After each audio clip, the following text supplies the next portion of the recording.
Ce samedi 24 décembre, pour le réveillon de Noël, TF1 nous propose de replonger dans l'un des plus vieux concours de France, celui de Miss France, avec des anecdotes parfois méconnues du grand public. Moi Miss France ?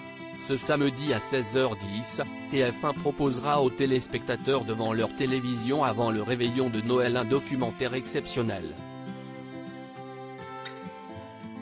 Baptisé Miss France, dans les secrets du concours, celui-ci retrace l'histoire d'un concours de beauté hors norme, qui continue à drainer des millions de téléspectateurs chaque année avec des anecdotes et des moments d'émotion en compagnie des Miss les plus emblématiques, dont Sonia Rolland, qui revient sur son année de Miss sur fond de propos racistes. Geneviève de Fontenay-Recevait des menaces de mort à l'encontre de Sonia Rolland. Souriez, la France vous regarde. Geneviève de Fontenay ne pensait pas si bien dire lorsqu'elle s'est adressée à Sonia Rolland un soir de décembre 1999.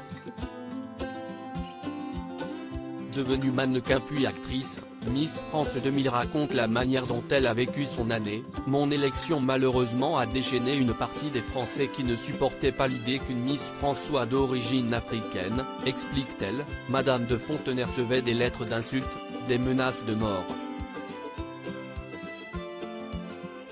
Ma mère qui recevait des excréments dans des enveloppes, tout ça, il fallait pouvoir le vivre à 18 ans.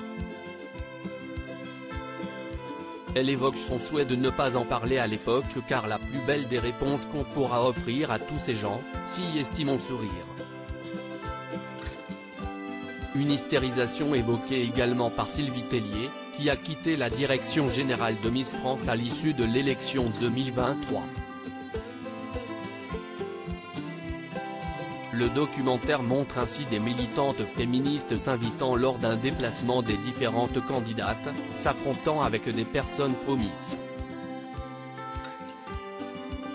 Un prêtris des courriers désormais en vigueur. Autre anecdote, et notamment suite aux dérives du passé, la société Miss France effectue un premier tri dans les courriers qu'envoient les fans à la gagnante. On reçoit énormément de courriers.